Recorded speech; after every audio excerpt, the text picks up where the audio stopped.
Hi dears, എല്ലാവർക്കും സുഖമാണല്ലോ. ഇന്നത്തെ എൻ്റെ റെസിപ്പി ഒരു ക്യാബേജ് ചില്ലി ഫ്രൈ ആണ്. വീഡിയോ ഇഷ്ടപ്പെട്ട് കഴിഞ്ഞാൽ ഒന്ന് ലൈക്ക് ചെയ്യണേ. പിന്നെ ആദ്യമായിട്ട് കാണുന്ന കൂട്ടുകാരൊന്ന് സബ്സ്ക്രൈബ് ചെയ്താൽ ബെല്ലൈക്കൺ അമർത്തി ഓൾ എന്ന ഓപ്ഷൻ കൂടി ഒന്ന് കൊടുക്കണേ. അതിനായിട്ട് ഞാൻ ഇവിടെ ഒരു 500 ഗ്രാമിൻ്റെ അളവിൽ ക്യാബേജ് എടുത്തിട്ടുണ്ട്. അപ്പോൾ നമ്മൾക്കിത് മുഴുവൻ ആവശ്യമില്ല, ഞാനത് കട്ട് ചെയ്ത് കാണിക്കാം. അപ്പോൾ നമ്മൾ ക്യാബേജ് ഇതേപോലെ നൈസായിട്ട് നീളത്തിലാണ്, അല്പം നീളത്തിലാണ് കട്ട് ചെയ്തിരിക്കുന്നത്. അപ്പോൾ എല്ലാവർക്കും അറിയാമല്ലോ ക്യാബേജ് കട്ട് ചെയ്യാനൊക്കെ ഇതേപോലെയാണ് ഞാൻ കട്ട് ചെയ്തിരിക്കുന്നത്. ഇപ്പോൾ അതിൻ്റെ ഈ വശമൊക്കെ ഒന്നും നമ്മൾ എടുത്തിട്ടില്ല, നല്ല കനമുള്ള വശമൊക്കെ ഒന്ന് മാറ്റി വെച്ചിട്ടുണ്ട്. ഇപ്പോൾ ഇതിൻ്റെ ഒരു കാൽ ഭാഗത ഞാൻ ഇവിടെ മാറ്റി വെച്ചു. ബാക്കിയുള്ളത് നമ്മളൊരു സ്ട്രെയിനറിലേക്ക് ഇട്ടിട്ട് അല്പം വെള്ളം ഒഴിച്ച് കൊടുത്തിട്ടുണ്ട്. ഇനി അതൊന്ന് വാർന്ന് വരട്ടെ. അപ്പോഴേക്കും നമ്മൾക്ക് അതിലേക്കൊരു മസാലക്കൂട്ട് തയ്യാറാക്കണം. അതിനായിട്ടൊരു ബൗൾ എടുത്തിട്ടുണ്ട്. അതിലേക്ക് 2 ടേബിൾ സ്പൂൺ കടലമാവാണ് എടുത്തിരിക്കുന്നത്. പിന്നെ അതിലേക്ക് വേണ്ടത് ഒരു 1.25 ടേബിൾ സ്പൂൺ അരിപ്പൊടിയാണ്, നൈസായിട്ടുള്ള അരിപ്പൊടി.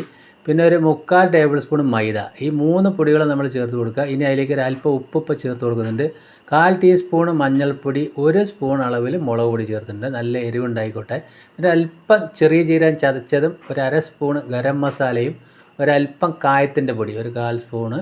പിന്നെ ഒരു മുറി ചെറുനാരങ്ങയുടെ നീരും ചേർത്ത് നമ്മൾ കുറേശ്ശെ വെള്ളം ഒഴിച്ചിട്ട് ഒരു ബജ്ജിമാവ് കലക്കുന്ന അതേമാതിരി നമ്മളത് കലക്കി മിക്സ് ചെയ്യണം. ഞാൻ കുറച്ചുകൂടി വെള്ളം ഒഴിച്ച് കൊടുത്ത് സ്പൂൺ കൊണ്ട് തന്നെ അതൊന്ന് മിക്സ് ചെയ്തെടുക്കുന്നുണ്ട്. അപ്പോൾ ബജ്ജിമാവിൻ്റെ അത്രയും ലൂസില്ല, അതിനേക്കാൾ കുറച്ചുകൂടി ഒരു ടൈറ്റിലാണ്. ഇതേപോലെ നമ്മൾ സ്പൂണിൻ്റെ ബാക്ക് വശം വെച്ച് ഇതേമാതിരി ഒന്ന് ശരിയായി കൊടുത്താൽ മതി. ഇനി ഉപ്പ് പോരാകേണ്ട ഒരു അല്പം കൂടി പൊടിയുപ്പ് ഇപ്പോൾ ചേർത്തു. അതുകൂടി ചേർത്ത് നല്ലതുപോലെ ഒന്ന് മിക്സ് ചെയ്തു. അപ്പോൾ ഇതേ പരുവത്തിലാണ് നമ്മൾക്ക് ഇതിൽ വേണ്ടത്. ഇനി നമ്മൾ അതിലേക്ക് ഒരു 1/2 സ്പൂൺ ജിഞ്ചർ ഗാർലിക് ചതച്ചതും കൂടി ചേർത്ത് കൊടുത്തിട്ടുണ്ട്. അതുകൂടി ചേർത്ത് നല്ലതുപോലെ ഒന്ന് മിക്സ് ചെയ്യുക. അപ്പോൾ ഇതേപോലെ ചെയ്യാത്തവരെന്തായാലും ഒന്ന് ചെയ്ത് നോക്കുക. അപ്പോൾ ആ ക്യാബേജ് ഞാൻ വേറൊരു പ്ലേറ്റിലേക്ക് മാറ്റി കൊടുത്ത് വെള്ളമൊക്കെ ശരിക്കും ഒന്ന് വാർന്ന് വന്നിട്ടുണ്ട്. ഇനി നമ്മളൊരു ചീനിച്ചട്ടിയിൽ എണ്ണ ചൂടാക്കാൻ വെച്ചിട്ടുണ്ട്. എണ്ണ അത് ചൂടായി വരട്ടെ. അപ്പോഴേക്ക് ഒരു ബൗൾ എടുക്കുക. അതിലേക്ക് കുറച്ച് ക്യാബേജ് ഞാൻ കൈ കൊണ്ട് കൊടുത്തിട്ടുണ്ട്. ഇനി അതിലേക്ക് 2-3 സ്പൂണ് ബാറ്റർ ചേർത്ത് കൊടുക്കുക. അതായത് നമ്മൾ ബാറ്ററിലേക്ക് നേരിട്ട് ക്യാബേജ് ചേർക്കേണ്ട, ആവശ്യത്തിന് കുറേശ്ശെ ഇതേപോലെ ക്യാബേജിലേക്ക് എടുത്തിട്ട് നമ്മൾക്ക് പൊരിച്ചെടുക്കാം. നേരത്തെ തന്നെ നമ്മളെല്ലാം കൂടി ഒന്ന് മിക്സ് ചെയ്ത് വെച്ച് കഴിഞ്ഞാൽ അവസാനം ആകുമ്പോഴേക്കും ഒന്ന് വെള്ളം വരും. പിന്നെ നമുക്കതൊന്ന് ക്രിസ്പി ആയിട്ട് കിട്ടില്ല. അപ്പോൾ എണ്ണയൊക്കെ ഒന്ന് ചൂടായി വന്നിട്ടുണ്ട്. ഇപ്പം ഞാനത് അതിലേക്ക് ഇതേപോലെ കൈ കൊണ്ട് പിടിവെച്ച് ഇട്ട് കൊടുക്കുന്നുണ്ട്. അപ്പോൾ ഇതേപോലെ തന്നെ ചെയ്യാം. ഇപ്പോൾ എണ്ണ നല്ലൊരു ചൂടായതിന് ശേഷം മാത്രം ഇട്ട് കൊടുക്കുക. കാരണം ഇത് ക്യാബേജൊക്കെ ഇട്ട് കഴിയുമ്പോൾ ഒന്ന് ചൂടാറും. അപ്പോൾ നല്ല ചൂടിൽ തന്നെ ഇട്ട് കൊടുക്കണം. അടിഭാഗമൊക്കെ ഒന്ന് ശരിക്കും ഒന്ന് മൊരിഞ്ഞ് അല്പം ഒന്ന് മൊരിഞ്ഞ് സെറ്റാവുന്ന സമയത്ത് മാത്രം നമ്മളിതൊന്ന് തിരിച്ചിട്ട് കൊടുക്കുക. അപ്പോൾ ആദ്യം ഇതേപോലെ എല്ലാം കൂടി ഇങ്ങനെ ഒട്ടിപ്പിടിച്ചതായിട്ട് കാണും. അതൊന്ന് ശരിക്കും ഒന്ന് ഫ്രൈ ആയി വരുന്ന സമയത്തൊക്കെ വിട്ട് വന്നോളും. അപ്പോൾ നല്ലൊരു ടേസ്റ്റാണ്. സ്കൂളിൽ പോകുന്ന കുട്ടികൾക്ക്, ഓഫീസിൽ പോകുന്നവർക്കൊക്കെ ലഞ്ച് ബോക്സിലൊക്കെ കൊടുത്തു വിടാനൊക്കെ നല്ല അടിപൊളി സാധനമാണ്. വെറുതെ ചായയുടെ കൂടെയും കഴിക്കാൻ പറ്റും. ഇപ്പോൾ നമ്മളെ ഫസ്റ്റ് ട്രിപ്പ് ഇതായിട്ടുണ്ട്. ഇപ്പോൾ അടിപൊളി ക്യാബേജ് ചില്ലി ഫ്രൈ ഇവിടെ റെഡിയായി വന്നിട്ടുണ്ട്. ഇപ്പോൾ ഇതാ കണ്ടില്ലേ, നല്ല ക്രിസ്പിയായിട്ട് നല്ല മൊരിമൊരീന്നായിട്ട് നമുക്ക് വീഡിയോയിൽ കാണുമ്പോൾ തന്നെ അറിയാൻ പറ്റും. അത് ഞാൻ ആ പാത്രത്തിലേക്ക് മാറ്റി കൊടുത്തു. ഇപ്പോൾ രണ്ടാമത് നമ്മൾക്ക് അതേപോലെ തന്നെ ഒന്ന് പൊരിച്ചെടുക്കാം.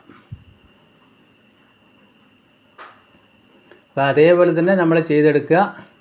അപ്പോൾ ഏത് കഴിക്കാത്തവരും ക്യാബേജ് ഇങ്ങനെ കൊടുത്താൽ കഴിച്ചോളും. അപ്പോൾ അടിഭാഗമൊക്കെ ഒന്ന് ഇതേപോലെ ഒന്ന് മൊരിഞ്ഞ ശേഷം നമ്മൾ ഇതേപോലെ തിരിച്ചു മറിച്ച് വിട്ട് അത് വേവിച്ചെടുക്കാം.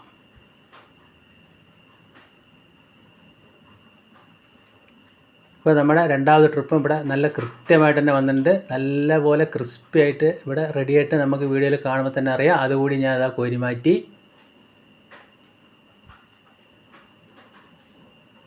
അപ്പോൾ നല്ല മൊരിഞ്ഞ അടിപൊളി സെറ്റായിട്ട് തന്നെ വന്നു.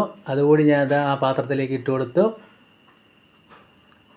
അപ്പോൾ എൻ്റെ വീഡിയോ നിങ്ങൾക്ക് ഇഷ്ടപ്പെട്ട് കഴിഞ്ഞാൽ ഒന്ന് ലൈക്ക് ചെയ്യണേ. പിന്നെ ഫ്രണ്ട്സിനും ഫാമിലിക്കൊക്കെ ഒന്ന് ഷെയർ ചെയ്ത് സപ്പോർട്ട് ചെയ്യുക. അപ്പോൾ എല്ലാം ഇതേമാതിരി ഞാനത് പൊരിച്ചെടുത്തിട്ടുണ്ട്. 4 ട്രിപ്പ് ഞാനത് പൊരിച്ചെടുത്തിട്ടുണ്ട്.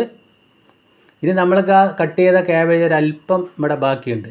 പിന്നെ ഒരു മുറിയും ഏകദേശം നമ്മളിപ്പോൾ ഒരു 250 ഗ്രാം ക്യാബേജ് കൊണ്ടാണ് ഇത്രയും നമ്മൾക്ക് കിട്ടിയിരിക്കുന്നത്.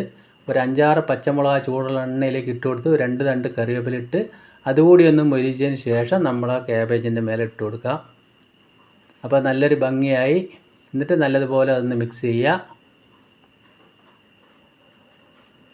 അപ്പോൾ അടിപൊളി ക്രിസ്പി ക്യാബേജ് ചില്ലി ഇവിടെ റെഡി ആയിട്ടുണ്ട്. എല്ലാവരും ഇതേപോലെ ഒന്ന് ട്രൈ ചെയ്ത് നോക്കുക. ഇതേപോലെ ഒരു പാത്രത്തിൽ നമ്മൾ പ്ലാസ്റ്റിക് പാത്രത്തിലിട്ട് അടച്ചു വെച്ച് കഴിഞ്ഞാൽ ഒരു ദിവസം വരെ നമ്മൾ ക്രിസ്പി ആയിട്ട് തന്നെ ഇരിക്കും. വീണ്ടും നല്ല വീഡിയോ ആയിട്ട് കാണാം. താങ്ക്